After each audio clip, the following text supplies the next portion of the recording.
हाय, मैं आर के। मैं आज सेल स्टार्ट कर रहा हूँ, उसके बाद उनके ऑर्गेनल्स के बारे में सारा डिटेल में। डिटेल क्या मतलब, शॉर्टकट समझ रहे हो ना, मतलब शॉर्टकट में पढ़ना है, डिटेल तो पढ़ ही रहे हैं इतने सालों से।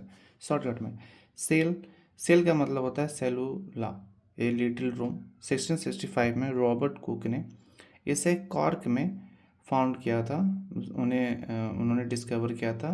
इन्होंने अपनी किताब माइक्रोग्राफिया बुक में लिखा है सब चीज़ें। ये जो रॉबर्ट हुक ने फाउंड किया, ये डेड सेल था, याद रखना। 1674 में एंटोनी वॉन लियोनक ने लिविंग सेल का डिस्कवर किया। सेल थ्योरी किसने दिया? तो स्लाइडन एंड स्वैन ने दिया। इन्होंने बोला कि बॉडी का जो फॉर्मेशन होता है उस सेल की वजह से होता है। एंड बॉडी का जो यूनिट, ऐसा यूनिट आप बोल सकते हैं, या फिर यूनिट क्या है तो फिर सेल ही है। रोडोल्फ वर्च्यो ने सेल थ्योरी में सेल डिवीज़न भी ऐड किया 1885 में। स्मॉलेस्ट सेल कौन है? तो माइकोप्लाज्मा है। ठीक है, आपको याद रखना है, ये 0.3 म्यू होता है, 0.003 माइक्रोमीटर। बिगेस्ट सेल कौन है? तो ऑस्ट्रिच का एग होता है, जो 15 × 13 सेंटीमीटर उसका लेंथ वृद्धि दिया हुआ है। ह्यूमन में अगर बात किया जाए कि सबसे छोटा कौन होता है, तो स्पर्म होता है, एंड बिगेस्ट ओवम होता है। एनिमल और प्लांट में कुछ डिफरेंसेस हैं, जैसे कि एनिमल सेल जो होते हैं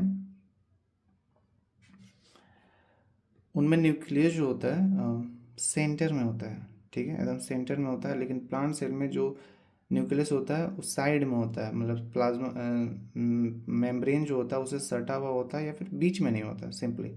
एनिमल सेल में सेल वाल नहीं होता है, प्लांट सेल में होता है। ठीक है, एनिमल सेल में जो फूड स्टोर्ड होता है एक ग्लाइकोजन के फॉर्म में होता है, याद रखना। एनिमल में ग्लाइकोजन के रूप में फूड स्टोर्ड होता है, लेकिन प्लांट सेल में वही चीज़ स्टार्च के रूप में रहता है। सेल मेम्ब्रेन दोनों में होता है, याद रखना। सेंट्रोसोम एनिमल में होता है लेकिन प्लांट में नहीं होता है। क्लोरोप्लास्ट का क्या काम है हम जानते हैं, फोटोसिंथेसिस का यूज़ किया जाता है। तो ऑफ कोर्स प्लांट में होगा, एनिमल में नहीं होगा। वैक्यूल दोनों में होते हैं, बट एनिमल में छोटे होते हैं और प्लांट में बड़े होते हैं। एक बात और, फोटोसिंथेसिस होते हैं प्लांट में होते हैं और एनिमल में नहीं होते हैं। अब इनके बहुत सारे ऑर्गेनल्स होते हैं, जैसे कि सेल मेम्ब्रेन,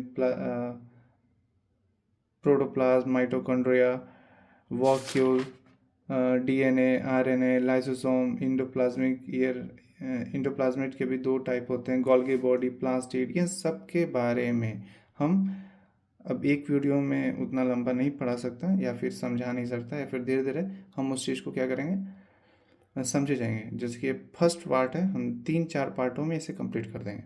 तो थैंक्स।